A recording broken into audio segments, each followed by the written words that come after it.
आईनी बेंच के जज जस्टिस जमाल मंदोखेल ने सिविलियंस के मिलिट्री ट्रायल केस की समाअत के दौरान अटॉर्नी जनरल से कहा कि ये पॉलिसी फैसला भी कर लें, सिविल निजाम नाकाम हो चुका, सब केसेस फौजी अदालत भेज दें। सुप्रीम कोर्ट में फौजी अदालतों में सिविलियंस के मिलिट्री ट्रायल के फैसलों के खिलाफ इंट्रा कोर्ट अपील पर समाअत जस्टिस अमीनुद्दीन खान की सरबराही में 7 रुकनी आईनी बेंच ने की। दौरान समाअत अटॉर्नी जनरल मसूर उस्मान ऐवान ने दलाइल देते हुए कहा कि मैंने 3 नुकात पर दलाइल देने हैं। 9 मई के वाकयात पर वजारत दिफा के वकील ख्वाजा हारिस भी दलाइल दे चुके हैं। मैं भी इस मामले पर कुछ तफसील अदालत के सामने रखूंगा। मेरे दलाइल का दूसरा हिस्सा मरकजी केस की समाअत के दौरान करवाई जाने वाली यकीन दहानियों पर होगा। अटॉर्नी जनरल ने कहा कि दलाइल का तीसरा नुक्ता अपील के हक से मुतल्लिक होगा। मिलिट्री ट्रायल का सामना करने वालों को अपील का हक देने का मामला पॉलिसी मीटर है, इस पर हदायत लेकर ही गुजारिशात अदालत के सामने रख सकता हूँ। पहले सिंध के नाल का मामला जेर बहस रहा, अब भारत ने जो कुछ किया इस पर सबकी तवज्जो है। आज आलमी अदालत इंसाफ रवानगी थी लेकिन मनसूख कर दी।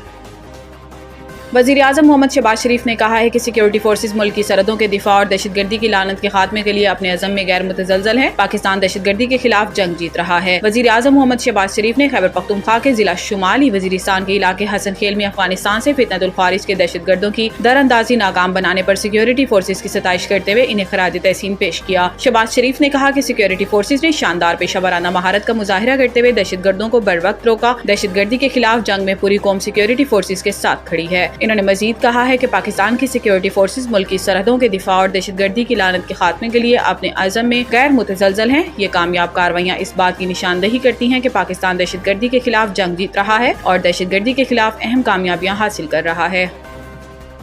चीन ने इंसदाद दहशतगर्दी के मौक़िफ़ पर पाकिस्तान की हिमायत का ऐलान कर दिया। चीनी वज़ीर ख़ारजा वांग यी ने नायब वज़ीर आज़म व वज़ीर ख़ारजा इसहाक डार से टेलीफोनिक रब्ता किया। इसहाक डार ने पाक भारत हालिया कशीदगी पर चीनी हम मनसब को ब्रीफिंग दी। चीन की जानिब से पाकिस्तान की तरफ से पहलगाम वाक़े की शफाफ तहकीकात के मुतालबे का खैर मकदम किया गया। इस मौका पर इसहाक डार ने कहा है कि पाकिस्तान दहशतगर्दी के खिलाफ पुरअज़म है और खित्ते में कशीदगी का ख्वाह है नहीं। पाकिस्तान मामले को संजीदगी और जिम्मेदारी से संभालने का इरादा रखता है। इस मौका पर चीनी वज़ीर ख़ारजा वांग यी का कहना था कि चीन खित्ते की सूरत हाल का बारीक बीनी से जायजा ले रहा है।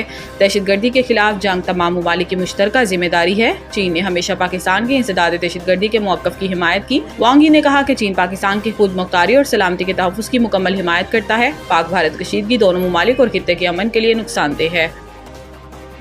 टैक्स की शरह बढ़ाने के बावजूद फेडरल बोर्ड ऑफ रेवेन्यू ने रवा माली साल के पहले 9 माह जुलाई त मार्च के दौरान गैर मनकुला जायदाद की खरीदो फरोख्त पर विद होल्डिंग टैक्स की मद में 169 अरब रुपए जमा किए, जबकि गुज़िश्ता माली साल की इस मुद्दत में ये वसूली 136 अरब रुपए थी। तफसीलात के मुताबिक FBI ने टैक्स शरों में इजाफे के बाद जायदाद की खरीदो फरोख्त पर टैक्स की रकम में 50% इजाफा करने का हदफ मुकर्रर किया, लेकिन अब तक माली साल 2024-25 के पहले 9 माह में टैक्स वसूली गुज़िश्ता माली साल की इसी मुद्दत के मुकाबले में तकरीबन 24% बढ़ गई है। टैक्स शरों में इस जबरदस्त इजाफे के बावजूद जायदाद के शोबे ने रवा माली साल के पहले 9 माह के दौरान खरीदो फरोख्त पर विद होल्डिंग टैक्स की मद में 169 अरब रुपए अदा किए। जायदाद के शोबे की टैक्सों की सूरत में शराकत गुज़िश्ता माली साल की इसी मुद्दत में 136 अरब रुपए थी, जो मौजूदा माली साल में अब तक 24.3% के इजाफे के साथ सामने आई है। ताहम हुकूमत ने जायदाद पर फेडरल एक्साइज ड्यूटी खत्म करने के लिए एक समरी पेश की, लेकिन इसकी कौमी खजाने में शराकत रवा माली साल के पहले 9 माह में 2 अरब रुपए से कम है।